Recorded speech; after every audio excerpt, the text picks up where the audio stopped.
Subscribe करें और bell दबाएं ताकि कोई खबर रह न जाए।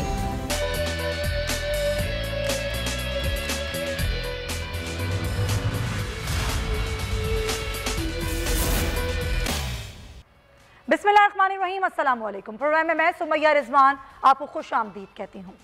नाजरीन, याद माजी अजाब है यारा, छीन ले मुझसे हाफसा मेरा। वज़ीर आज़म इमरान खान जब अपोजिशन में थे नाजरीन, तो कहा करते थे जब हमारी हुकूमत होगी तो अवाम दोस्त होगी, हम अवाम को महंगाई से निजात दिलाएंगे, हम नया पाकिस्तान बनाएंगे। आज इस नए पाकिस्तान को बने 3 साल गुजर गए हैं। नए पाकिस्तान में हर नई सुबह महंगाई का एक नया तूफान, एक नई शिद्दत से अवाम के दरवाज़ों पर दुख और फिक्र की एक नई दस्तक देने चला आता है। एक के बाद एक चीज़ महंगाई की जद में आती चली जा रही है। महंगाई के इस कड़वे दौर में अब मीठी चीनी भी आवाम के लिए कड़वी गोली बन के रह गई है। नए पाकिस्तान में चीनी की नई कीमत नाजरीन मुल्क की तारीख की नई बुलंद तरीन सतह पर पहुंच गई है। हुकूमत सिंध और शुगर मिल्स मालकान के माबैन तनाज़े से मुल्क में चीनी का एक बहरान पैदा हो गया है। गन्ने की फसल तैयार होने के बावजूद 30 से ज़ायद शुगर मिलों को ताले लगे हुए हैं। हुकूमत आवाम को सस्ती मीठी चीनी देने में तो इस साल भी नाकाम नजर आ रही है, मगर महंगाई को कम करने की मीठी बातें और दावे अब भी हुकूमत की जानिब से किए जा रहे हैं। एक जानिब तहरीक इंसाफ हुकूमत के वफाकी वज़ीर तवानाई हम्माद अज़हर का दावा है कि 6 महीने में आलमी सतह पर महंगाई कम हो जाएगी, तो दूसरी जानिब इसी तहरीक इंसाफ हुकूमत के मुशीर खजाना शौकत तरीन ने अवाम को एक बार फिर बिजली और तेल की कीमतों में मजीद इजाफे से खबरदार कर दिया है, जबकि LPG की कीमत में भी 155 रुपये 80 पैसे का इजाफा हुआ है। गुर्बत के हाथों मजबूर अवाम और रोज़मर्रा की ज़रूरतें रोज़ाना की बुनियाद पर कमाने वाला तबका महंगाई की इस चक्की में सबसे ज़्यादा पिस रहा है। कराची को हम कहते हैं कि वो मुल्क की मुआशी शहरक है। मुल्क की मईशत में रोशनियों के इस शहर को रीढ़ की हड्डी की हैसियत हासिल है, लेकिन बेरोजगारी और गुर्बत में इजाफे और सरमायाकारी में कमी ने यहाँ रोजगार और कारोबार की नीयत से आने वाले लोगों को अब वापस जाने पर मजबूर कर दिया है। इस 3 साला दौरे हुकूमत में पाकिस्तान में महंगाई ने वो जुल्म ढाए कि इसके असरात नस्ल दर नस्ल देखे जाएंगे। मुल्क में जराइम में भी तेजी से इजाफा हो रहा है। गुर्बत, भूख और अफलास नौजवानों में मायूसी को जन्म दे रही है। 2 वक्त की रोटी के लिए लोग कोई भी काम करने के लिए तैयार हैं। मुल्क में खुशहाली और तरक्की का निज़ाम कायम होना क्या अब नामुमकिन हो रहा है? क्या सिर्फ अफसरान के तबादलों से मुल्क में तरक्की और खुशहाली हो सकती है? हुकूमत और अपोजिशन की सियासी जंग में बेकसूर अवाम कब तक नाजरीन महंगे खून के बीते रहेगी? ये तमाम सवालात मैं उठाऊंगी। मैं क्या करूं? मौजू वही पुराना है, क्योंकि क्या करें, महंगाई इतनी है। मेरे पास इस मौजू के अलावा और कोई मौजूआत बचते ही नहीं हैं। ये भी कहा जा रहा है कि अक्टूबर में सबसे ज़्यादा महंगाई की शरह है, यानी कि एक माह में जो कीमतें हैं वो सबसे ज़्यादा महंगी हो चुकी हैं और अपनी बुलंद तरीन सतह पर पहुँच चुकी हैं। शहरों में महंगाई हो गई है 9.6% और 8.7%। अगर मैं बात करूँ, सब्जियाँ 15%, घी 43% महंगा हुआ है, चिकन 35%, गंदम 13% और फल 16% महंगे हुए हैं। हम कब तक मुकाबला करते रहेंगे दीगर ममालिक से अपनी महंगाई का, क्योंकि हमें अपनी पॉलिसियाँ बनाने की यहाँ पर बहुत ज़रूरत है। इसी पर बात करेंगे। हमारे मेहमान हमारे साथ मौजूद है। कराची स्टूडियो से मुझे ज्वाइन कर रहे हैं पाकिस्तान तहरीक इंसाफ से नदीम कुरैशी साहब, उनको मैं वेलकम होगी। सर, बहुत शुक्रिया तशरीफ़ लाने के लिए। पाकिस्तान पीपल्स पार्टी से मुस्तफ़ा अब्दुल्ला बलोच साहब मेरे साथ मौजूद हैं, आपका भी बहुत शुक्रिया। और मिर्ज़ा इश्तियाक बेग साहब मुझे ज्वाइन कर रहे हैं पाकिस्तान मुस्लिम लीग नून से, आपका भी बहुत शुक्रिया। लेकिन सबसे पहले ज़ाहिर हुकूमत की बात है तो हुकूमत से ही सवाल होगा। नदीम कुरैशी साहब, सर क्या पॉलिसी है हुकूमत की महंगाई कम करने पर? अब बिस्मिल्लाहिर्रहमानिर्रहीम, आपने अपने इंट्रो में जो कुछ आप कह सकती थी, आपने अपने दर्द का इजहार भी किया, आपने हकीकत से लोगों को आगाह भी किया और आपने इस बढ़ते हुए चैलेंजेस की मुश्किलात का भी जिक्र किया। मैं आपकी हर चीज़ को मानता भी हूँ और सर तस्लीम खम करता हूँ, चूँकि मैं खुद मिडिल क्लास को रिप्रेजेंट करता हूँ, मिडिल क्लास का शख्स हूँ। अगर महंगाई के बाकी लोग विक्टिम हैं तो एक विक्टिम मैं भी हूँ, लेकिन हमने तकाबुल ये करना है। और मैं तवक्को ये रखूँगा आपसे, आपके प्रोग्राम के, मैं खुद भी बड़ा व्यूअर हूँ आपके प्रोग्राम का और बड़े लोग देखते हैं आपके प्रोग्राम को। आप इस सारी चीज़ों में अगर कंपैरिजन रखेंगी उन चीज़ों का जो पाकिस्तान आज इंपोर्ट करता है, पाकिस्तान के लोगों की रोज़मर्रा ज़िंदगी में वो चीज़ें शामिल हैं उनके इस्तेमाल में, और उनके इंपोर्ट रेट्स आज से 4 साल पहले क्या थे, आज क्या हैं। आज किसी भी हुकूमती फ़र्द के लिए महंगाई को डिफेंड करना इस हद तक मुश्किल है कि जैसे जैसे मैं गुफ्तगू करूंगा, जाहिर है लोग मुश्किलात में हैं, लोग मुझे भी मेरी बातों को भी नागवारी महसूस करेंगे और समझेंगे शायद झूठ बोल रहा है। लेकिन मैं समझता हूं ये मुश्किल वक्त, पाकिस्तानी कौम ने बहुत सारे चैलेंजेस को हमेशा फेस किया, ये मुश्किल वक्त भी गुजर जाएगा। हमने देखना ये है कि क्या इस चैलेंज का हुकूमत ने मुकाबला करने के लिए कोई हिकमत अमली बनाई है या नहीं बनाई। बिल्कुल बनाई। सैलरीज में इंक्रीज हो वो दिया, सब्सिडीज हो मुख्तलिफ चीज़ों पर वो दी।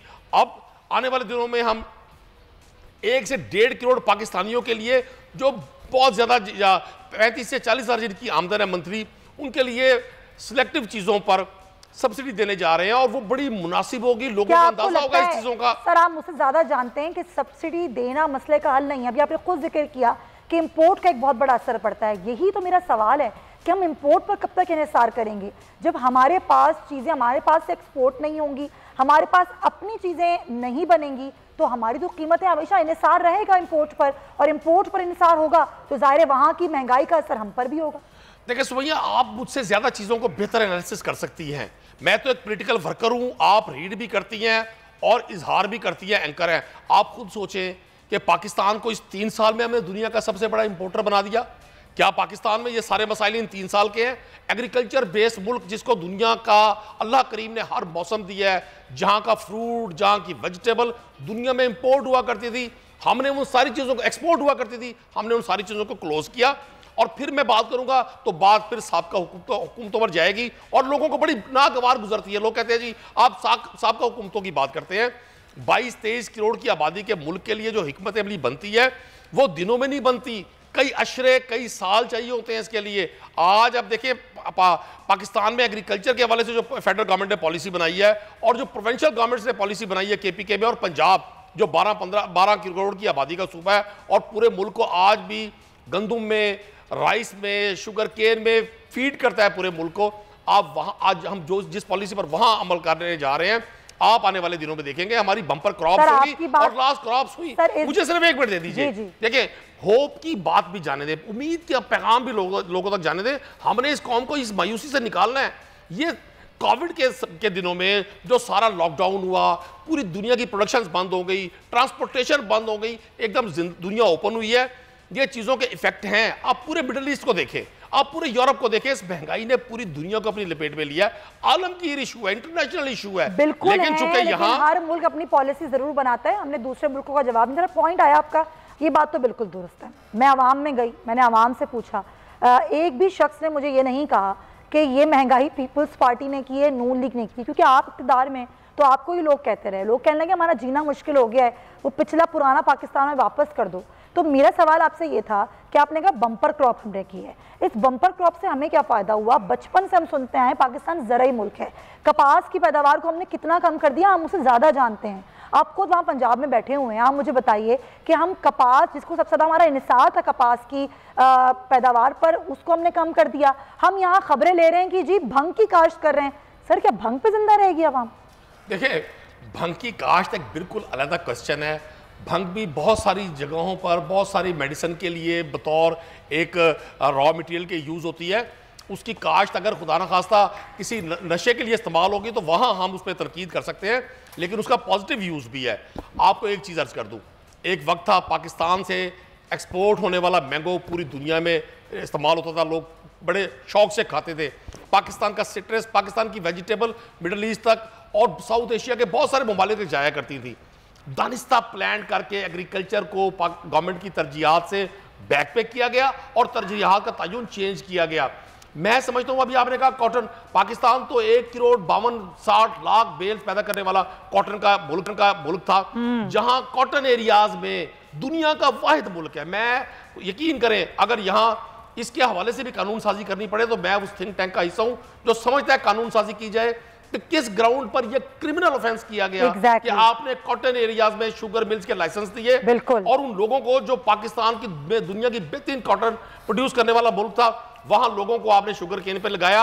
आज हमारी टेक्सटाइल इंडस्ट्री जो लीड करती थी एशिया में, वो कॉटन बाहर से इंपोर्ट करती है। एग्जैक्टली। और आपका पॉइंट बड़ा वैलिड है, यही तो मैं कहती हूँ एहतसाब कीजिए इस चीज का कि हमारी इंडस्ट्री मूव हो गई है। सर बांग्लादेश देखें कहाँ पहुंच गया है, हमसे कहीं आगे निकल चुका है, हमें ये सोचना होगा। चले आज 5 साल बाद ठीक बात कर लेंगे हम इस पर कि चले अभी आप कहते हैं ना कि हमें ये साल कम है, हम आगे बात करें। मुस्तफा साहब जरा प्लीज मेरे सवाल का जवाब दीजिएगा, आपके माइक की वजह से वो जवाब मेरा रह गया था। वो क्यों कर रहे थे सिंध में, आप लोग किसके खिलाफ एहतजाज कर रहे हैं? देखिए सिंध में भी लोग उसी तरीके से परेशान है जैसे पंजाब में परेशान है इस महंगाई से।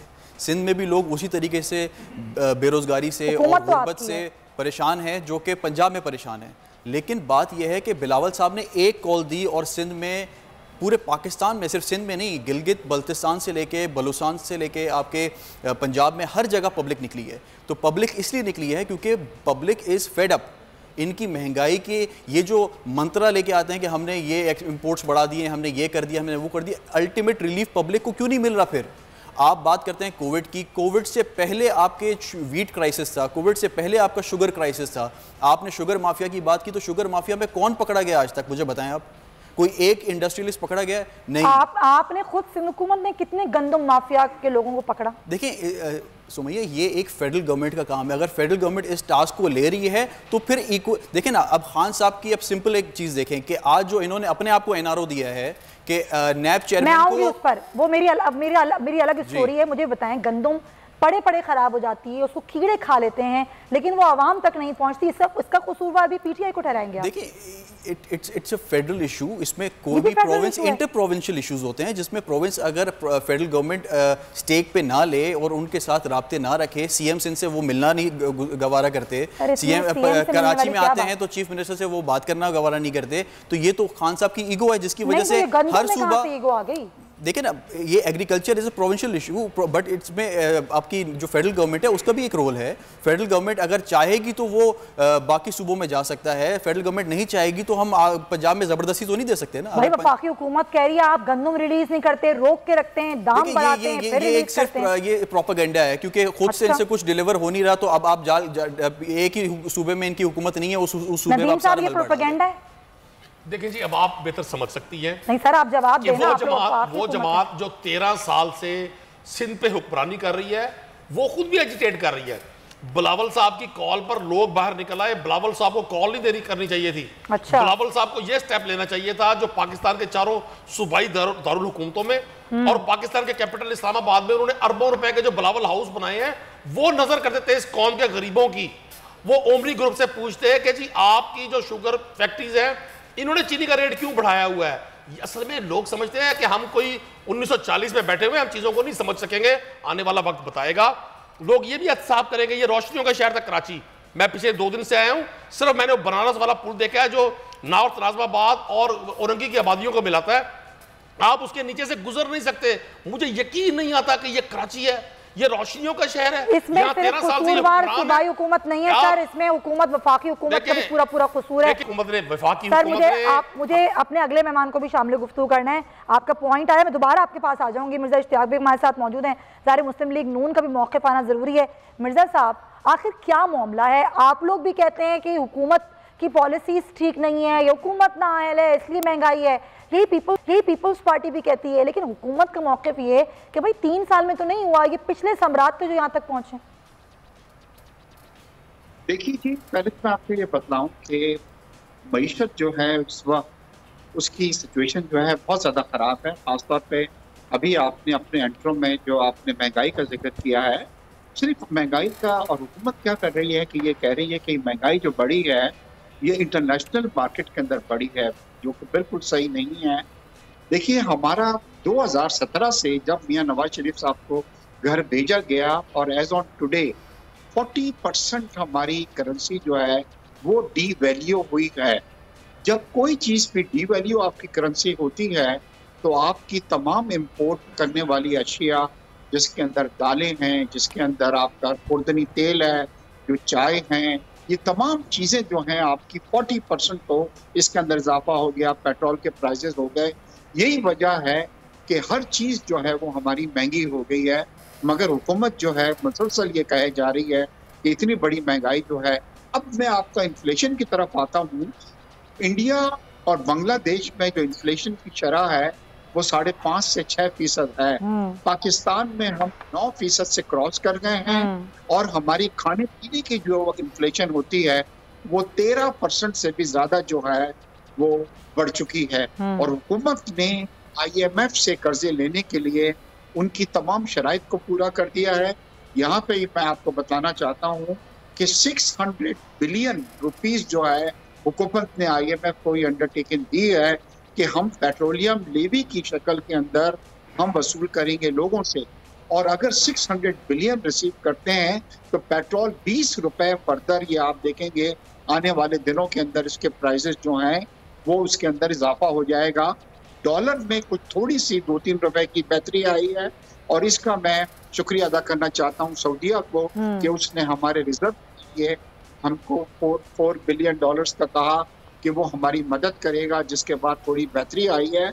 मगर हैरानी की बात यह है कि गवर्नर स्टेट बैंक जो इजिप्ट की मईशत को तबाह बर्बाद करके आए थे, अब पाकिस्तान के पीछे पड़ गए हैं और अमेरिका में जाके ये बयान दे रहे हैं कि डिवैल्यूएशन जो है वो पाकिस्तान के अंदर फायदे में है और पाकिस्तानी जो मुल्क से बाहर रह रहे हैं उनके लिए फायदे में है, क्योंकि जब वो पैसे वहाँ से भिजवाएंगे तो उनको ज्यादा पैसे पाकिस्तान में मिलेंगे। इस वक्त सिर्फ 990 सर ये नॉन सीरियस स्टेटमेंट तो जाहिर है उस पर तो काफी बिल्कुल सही, उस पर तो काफी उनको सुननी भी पड़ी। लेकिन सवाल ये ना, आखिर ऐसी कौन सी पॉलिसीज होती जो मुस्लिम लीग नून बना लेती, वो ऐसी कौन सी पॉलिसीज नहीं थी जो हुकूमत नहीं बना सकी, और वो कौन सा ऐसा मामला था जो आप लोग खराब नहीं करके गए बकौल हुकूमत के, जो हुकूमत ये पाकिस्तान तहरीक इंसाफ की हुकूमत ठीक कर लेती। मिर्जा साहब देखिए, हमारे में इतनी कैपेसिटी है, सलाहियत है। जब 2017 के अंदर भेजा गया था मियां नवाज शरीफ साहब को अकामे पे इल्जाम लगा के, उस वक्त 5.8% GDP आई की, जो 13% जो थी वो 13 सालों में सबसे हाईएस्ट GDP थी। मेरे सामने ये चार्ट पड़ा हुआ है, मैं अभी ये चार्ट पढ़ के आपको सुनाता हूं तो आपको हैरानगी हो जाएगी कि 5.8% GDP के मुकाबले में पहले साल 1.9% GDP अचीव की इन्होंने, दूसरे साल -4.5 और अब ये कह रहे हैं कि जी 3.9 की है। डॉलर जो था 120 का था जो 172 का हो गया। इन्फ्लेशन हमारे वक्त में 4.1 का था जो 9% पे आ गया। फीकस आमदनी जो थी पाकिस्तान की वो $1,500 थी जो 1,190 पे आ गई है। बिजली का यूनिट 4 रुपए था जो 6.5 रुपए हो गया है, 57% इजाफा हुआ है। पेट्रोल 93 रुपीस था जो 138 हो गया है, 50% इजाफा हुआ है। बिजली जो थी, स्टॉक एक्सचेंज जो था वो 52,000 पे था जो 42 के ऊपर आ गया है। बैरूनी कर्जे जो थे हमने 35 अरब लिए थे, आप 29 अरब ले चुके, कोई आपने प्रोजेक्ट नहीं किया। खाने पीने की अशिया का अगर मैं आपको बतलाऊं कि किस परसेंटेज से इसके अंदर इजाफा हुआ है। सर वो सारे फिगर्स मैंने भी दिए हैं, आपके फिगर्स भी आ गए, जरा मैं ब्रेक ले लूँ। आपके फिगर्स और जो जाहिर जो एक्चुअल फिगर्स हैं वो सबके पास हैं, उस पर जरा जाहिर हुकूमत का भी मौक़िफ़ लेंगे कि आखिर हुकूमत क्या करती है, हुकूमत क्या वाकई बेबस है या फिर बेबसी का सिर्फ मुजाहरा किया जा रहा है। इस ब्रेक के बाद बात करेंगे।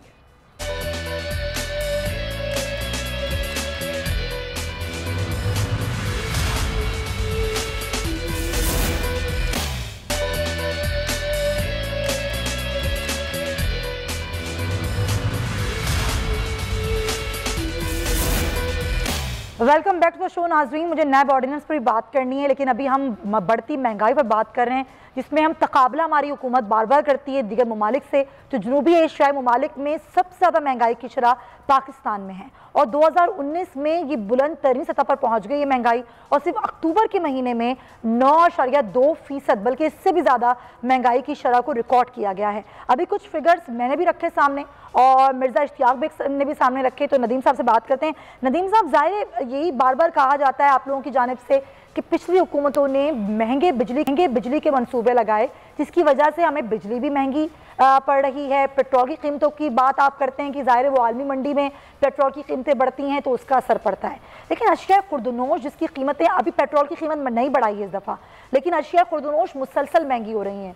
तो अभी बार बार यही कहा जा रहा है, अभी मैं फवाद चौधरी से आपका बयान पढ़ रही थी कि पॉलिसी बनाई जा रही है। सर कब बनेगी पॉलिसी? देखिए, पॉलिसी तो सारी चीज़ें डेली बेसिस पे वॉच हो रही है। मैं आपको कर्ज कर दूं, दुनिया में ग्लोबल विलेज है, अब पॉसिबल नहीं है कि किसी मुल्क की अपनी अगर प्रोडक्शन है तो उसके रेट्स कम हो। अब सऊदीया जैसा मुल्क जहां तेल खुद प्रोड्यूस होता है, पाकिस्तानी करेंसी में 124 रुपये आज का रेट है वहाँ 1 लीटर का।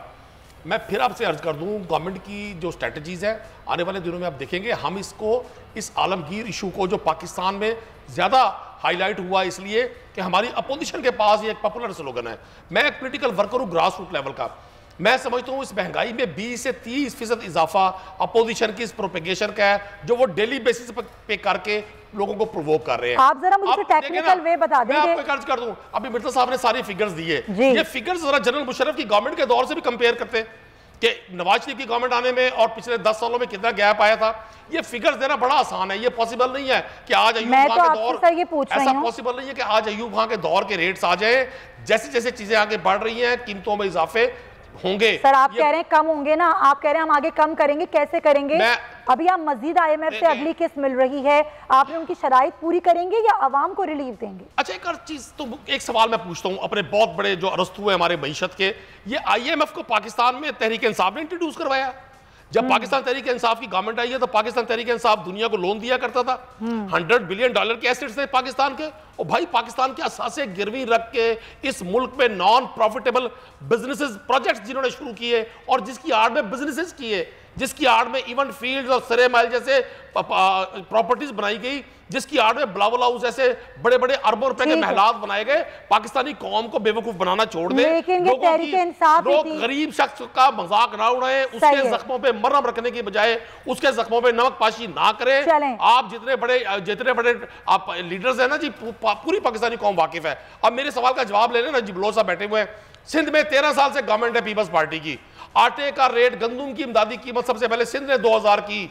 ये कैसे तवक्को रखते हैं कि जब गंदुम की इमदादी कीमत, मैं जवाब ले लूं सर, वक्त की कमी है, मुझे नए ऑर्डिनेंस पे भी आना है, आप ही की बात का जवाब ले लेते हैं जी। मुस्तफा अब्दुल्ला बलोच, सबसे पहले तो मुझे बड़ी मजाकिया बात लगी इनकी कि महंगाई में जो इजाफा हुआ है इसकी जिम्मेदार भी ऑपोजिशन है। 3 साल आपने ऑपोजिशन के हर मेंबर को जेल में डाला, आपने इसी नैब को एक अपना विक्टिमाइजेशन टूल बना के रखा, और उसके बाद आपसे परफॉर्मेंस हो नहीं रही, डिलीवर आपसे हो नहीं रहा, आप लोगों को झूठे वादे दे रहे हैं। IMF की बात की आप कह रहे हैं कि किसी और ने IMF से लोन नहीं लिया, ऐसी बात नहीं है। देखें, आपने लोगों को सुनहरे ख्वाब दिखाए थे, आपने कहा था भीख मांगने से पहले मैं मर जाऊंगा, खुदकुशी कर लूंगा, तो ऐसी बातें करनी नहीं चाहिए थी। फर्स्ट ऑफ ऑल, अगर आज आपसे परफॉर्मेंस नहीं हो रही, एक्सेप्ट करें और अगर डिलीवर नहीं कर पा रहे री इलेक्शंस की तरफ जाएं। अच्छा, आप सिंध की परफॉर्मेंस और दूसरी बात देखें, मेरी बात सुने ना, सिंध के लोग आपकी महंगाई की वजह से परेशान हैं। देखें, आपने हम वफाकी हुकूमत नहीं है, आपने नैब को एक विक्टिमाइजेशन टूल बना के रखा, 3 साल से दुनिया ने देखा उसको।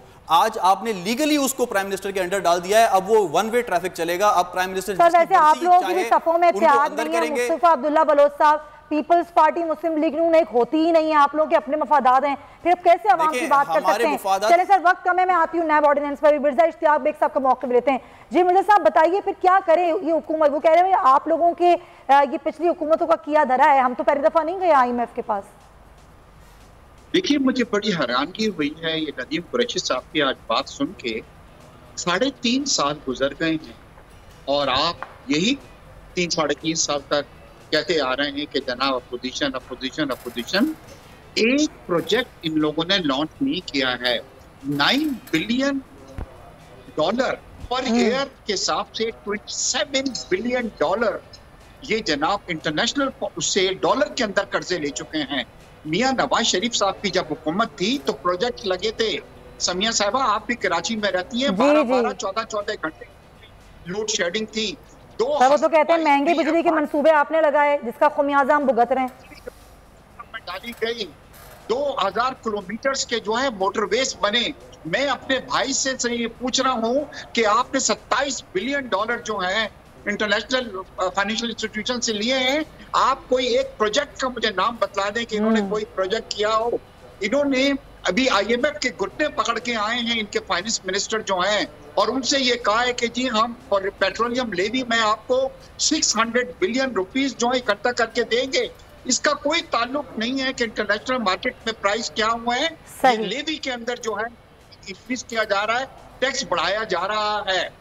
तो खुदा रहा आप लोगों को मिसलेड नहीं करें। चलिए ठीक है, पॉइंट आया सर, लेकिन अभी तो फिलहाल हुकूमत लेवी टैक्स नहीं ले रही है ना, अभी तो पेट्रोल भी नहीं गई।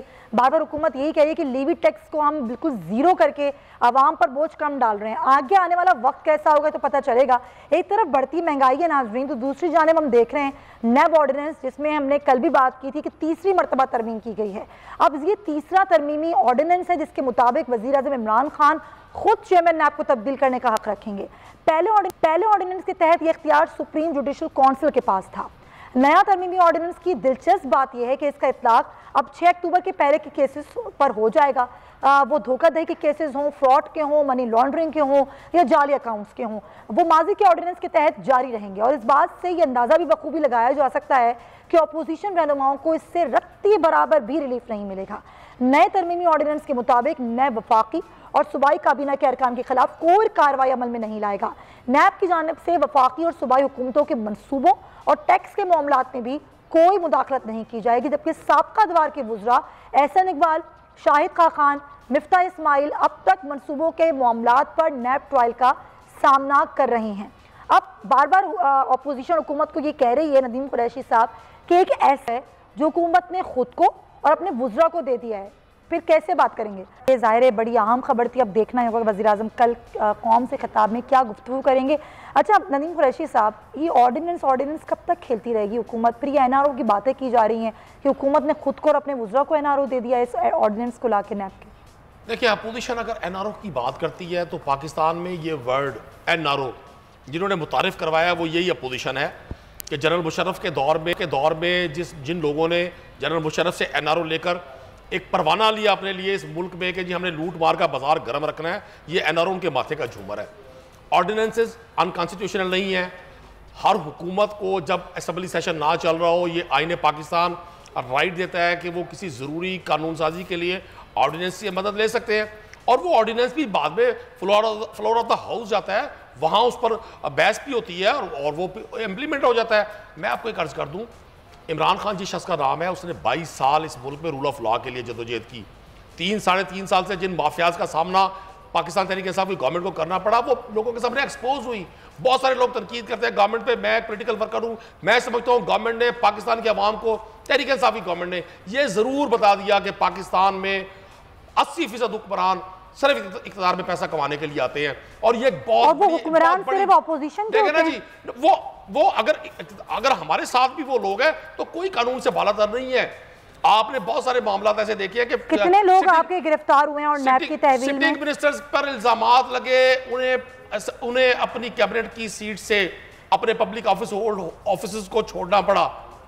माजी में तो लोग एब्सकॉन्डर लोग मुल्क से बाहर बैठकर इस मुल्क की वजारत खजाना चलाते रहे। यहाँ तो कभी ताकतवर सर छोड़ दे माजी को, ये नया पाकिस्तान है, अभी यहीं की बात करते हैं। देखिए जी, आप भले तंज में ये कहें नया पाकिस्तान, नया पाकिस्तान एक माइंडसेट है, एक आइडिया का नाम है। जब भी तो कह रही हूं गरीब के लिए नए पाकिस्तान में फिर ये सब कुछ नहीं होना चाहिए। जी मुस्तफा साहब, देखें ये तो महंगा पाकिस्तान पड़ा है लोगों को, नया तो नहीं पड़ा। और दूसरी भाई मुशर्रफ साहब की बात कर रहे थे, तो मुशर्रफ साहब के पास कौन गया था ये कह के कि मुझे 100 सीटें दे दें वजीर आजम बनने के लिए? तो ये बातें ना करें, ये बातें कुरैशी साहब ना करें। जो दुबई में NRO लिया, बीबी ने मुलाकातें की, उसका इजहार करें। मुशर्रफ के पास मुशर्रफ को रेफरेंडम में वोट दिया किसने? खान साहब ने, जिनको आप इतना लार्जर देन लाइफ एक सिंबल बना रहे हैं। मुशर्रफ से सीटें मांगने कौन गया? खान साहब गया। तो खान साहब आज एक वाकई में सिलेक्टेड प्राइम मिनिस्टर है, वो बच्चा जानता है पाकिस्तान का, आप उसको जितना भी ग्लोरीफाई कर लें।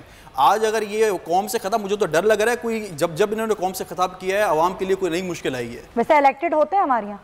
बिल्कुल होते हैं। अच्छा, बिल्कुल होते हैं, लेकिन जिस तरह इन्होंने देखिए ना, इनके हर मामले हों उनको कहीं ना कहीं से सॉर्ट आउट कर दिया जाता है। ये जाहिर होता है कि जिस इंतखाबी निजाम के तहत आप सिंध के वजीर आला हैं, आप तो इलेक्टेड हैं नहीं, और उसी निजाम के तहत जो जिस शख्स को पाकिस्तान के, ये खैर दोगली बात है कि आपकी भी हुकूमत है सिंध में, तो जाहिर है अगर एक जगह इलेक्शन फेयर हुए हैं तो दूसरी जगह इलेक्शन आप कहते हैं फेयर नहीं हुए। चलिए पॉइंट लेकिन क्विकली मिर्जा साहब, ये नैब ऑर्डिनेंस पर अब आप लोग क्या करेंगे? हिकमत अमली क्या है पाकिस्तान मुस्लिम लीग नून की? देखिए, सबसे पहले तो ये जो हमारे सदर हैं ना, ये हमेशा याद रखे जाएं, इन्होंने सबसे ज्यादा ऑर्डिनेंस जो हैं वो जारी किए हैं। किसी ने, इस सदर ने इससे ज्यादा ऑर्डिनेंस जारी नहीं किए। ये इस वक्त क्या चाहते हैं कि नैब जो है उसको टाइगर फोर्स बनाना चाहते हैं कि रोजाना इशारे कर दिए जाएं कि अपोजिशन से इंतकामी कार्रवाइयां आप कर लीजिए, और वो जाके तमाम लोगों को गिरफ्तार करके ला के डाल दें, ताकि उनके खिलाफ जो है कोई आवाज जो है वो नहीं उठा सके। दूसरी बात ये हो रही है कि जी इमरान खान साहब ने जब किसी चीज का नोटिस लिया है या जब कौम से खिताब किया है, ये प्रेसिडेंस है कि या तो महंगाई आई है, वो कल यही कहने जाएंगे कि फिक्र नहीं करें आप, घबराएं नहीं, तमाम हालात सही हो जाएंगे। देखिए, आप 1 करोड़ लोगों को आप सब्सिडी अगर देने जा रहे हैं, अगर मैं ये फर्ज भी कर लूं कि अगर आप 1 करोड़ लोगों का, पाकिस्तान की आबादी 22 करोड़ है, जिसमें 50% हमारी जो आबादी है वो सतह गुर्बत से नीचे जिंदगी गुजार रही है। आप 1 करोड़ को अगर आप देंगे तो 11 करोड़ जो है, 10 करोड़ लोग, उन्हें कौन देगा? इस वक्त एक आदमी जिसकी 25,000 तनख्वाह है, इस महंगाई में किस तरह वो गुजारा कर सकता है? सही। तो प्लीज खुदा, नैब को आप टाइगर फोर्स नहीं बनाएं, FIA को आप अपने इंतकामी। अच्छा, माजी में मैम हमने देखा कि नैब को अपने लिए इस्तेमाल किया जाता रहा, या तो फिर नैब का इदारा खत्म ही जाना चाहिए था, आप लोग या पीपल्स पार्टी मिलके खत्म ही कर देते ताकि मुतनाज़ ना होता। चलिए, बहुत शुक्रिया मिर्जा इश्तियाक बेग साहब, वक्त की कमी है, बहुत शुक्रिया। नदीम कुरैशी साहब, आपका भी बहुत शुक्रिया सर। मुस्तफ़ा अब्दुल्ला बलोच साहब, आपका भी बहुत शुक्रिया। इसी पर देंगे, हमें ज्वाइन कर रहे हैं राजा आमिर अब्बास साहब, साबिक प्रोसिक्यूटर जनरल नैब है, उनसे ज़रा कानूनी राय में ले लेती हूँ। बहुत शुक्रिया आपका राजा आमिर अब्बास साहब। ये जो नया नैब ऑर्डिनेंस आया है, इसको आपने देखा होगा, पढ़ा होगा, सर इसकी हैसियत क्या है और क्यों, क्या जरूरत क्या पेश आती है इस तरह के ऑर्डिनेंस लाने की? नया नैब ऑर्डिनेंस आया है, इसमें कुछ चीजें तो बड़ी अच्छी है, जैसा कि जो ये पिछला ऑर्डिनेंस लेके आए थे, इसमें इन्होंने एक बड़ी इंपॉर्टेंट शिट थी कि जिसके तहत नैब को इख्तियार था कि अगर कोई पब्लिक को चीट करता है, चीटिंग पब्लिक एट लार्ज, जैसा कि हाउसिंग सोसाइटीज होती हैं, कि अगर वो प्राइवेट शख्स है, उसने कोई हाउसिंग सोसाइटी बनाई और हाउसिंग सोसाइटीज में उसने 1000 फाइलें बेच दी, लेकिन जब लोग मौके पे जाते थे तो उन्होंने तो वो जमीन ही नहीं खरीदी होती थी, उनके पास लेकिन वो 1000 लोगों से पैसे वसूल कर लेते थे। तो नैब को ये इख्तियार हासिल था कि वो ऐसे अशखास की कि जो कि इस किस्म का फ्रॉड करते हैं, भले से वो पब्लिक ऑफिस होल्डर ना हो, लेकिन उनको वो इन्वेस्टिगेट कर सकता था, नैब ऑर्डिनेंस के तहत सजा दे सकता था।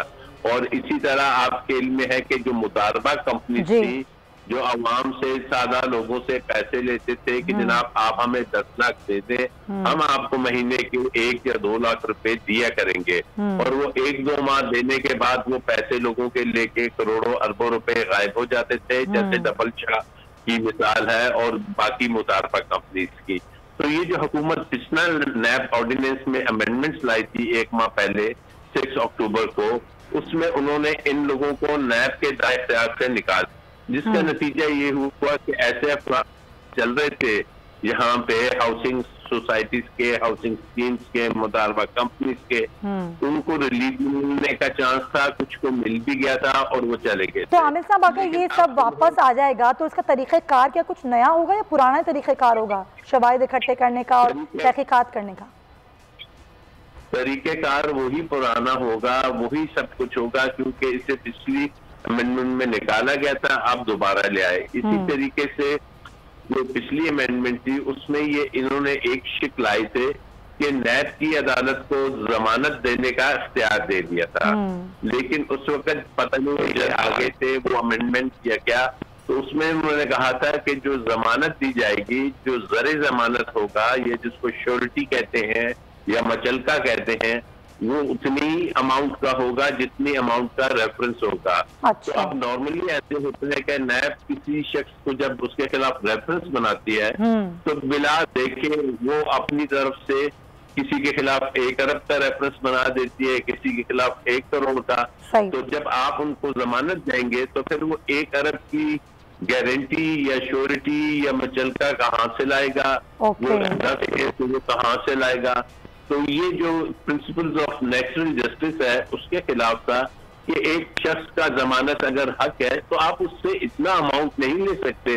तो अब उन्होंने ये इख्तियार नैब की अदालत को दिया है कि आप जो मुनासिब समझते हैं उससे ले लेंगे। ये भी एक अच्छी अमेंडमेंट है, लेकिन उसके साथ ही उन्होंने नैब के चेयरमैन को जो निकालने का तरीकाकार है वो चेंज कर दिया। पहले ये इख्तियार जो सा था, जो लॉ था, वो ये था कि सुप्रीम कोर्ट की जज को जिस अंदाज में निकाला जाता है उस अंदाज में एक नैब के चेयरमैन को निकाला जाएगा, लेकिन उसमें भी एक इब्हाम था कि वो निकालेगा कौन, आया सुप्रीम कोर्ट निकालेगी, कौन निकालेगा।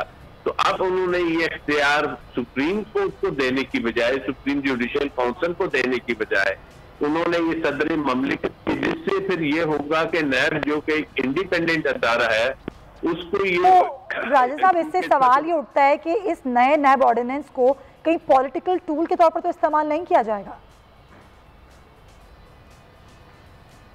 पॉलिटिकल टूल के तौर पे इस्तेमाल होता आया है, जब से बना है। ये बदकिस्मती है कि ये यूज होता आया है। अब ये है कि जब मौजूदा हुकूमत या जो भी हुकूमत वक्त होगी, क्योंकि सदर हमेशा उसका होता है, जब उसको ये अख्तियार होगा कि वो नैब के चेयरमैन को फारिग कर सकते हैं, तो लाजमी बात है कि ये प्रेशर उन पे रहेगा और वो उसको प्रेशराइज कर सकते हैं। तो ये कुछ चीजें ऐसी हैं कि अपोजिशन जो बड़ी ऑप्टिक्स करती है टीवी पे कि जनाब नैब को एक टाइगर फोर्स बनाया जा रहा है या नैब को कुछ और बनाया जा रहा है, तो उन्हें चाहिए कि उन्होंने इस नैब ऑर्डिनेंस को, खासकर जो पहली अमेंडमेंट आई थी 1 माह पहले, उसे सुप्रीम कोर्ट में चैलेंज करते कि जनाब ये गलत है। लेकिन बात ये है सुमैया कि ये जितनी भी अमेंडमेंट आ रही हैं, सॉरी ये अपोजिशन को ज्यादा फायदा दे रही है। अच्छा। और उनके लोगों को ज्यादा रिलीफ मिलेगा, जैसे कि शाहिद खान अब्बासी है, तो उनका केस नहीं आएगा क्योंकि उसको कैबिनेट ने अप्रूवल दी हुई थी। ऐसा है सारा मामला। ये इस पहलू से देखा जाए तो ज़्यादा बेहतर समझ में आएगा। बहुत शुक्रिया आपकी माहिराना राय का। राजा आमिर अब्बास साहब हमारे साथ और अपनी कानूनी माहिराना राय हमें दे रहे थे। ज़ाहिर आगे देखना होगा, जिस तरह उन्होंने कहा कि इसका फ़ायदा अपोजिशन को ज़्यादा होगा, तो फिर अपोजिशन जो बोल रही है तो मामला तो फिर ये उलट हो जाता है। इसी पॉइंट के साथ प्रोग्राम का वक्त ख़त्म होता है। अपना बहुत ख्याल रखिएगा। अल्लाह हाफ़िज़।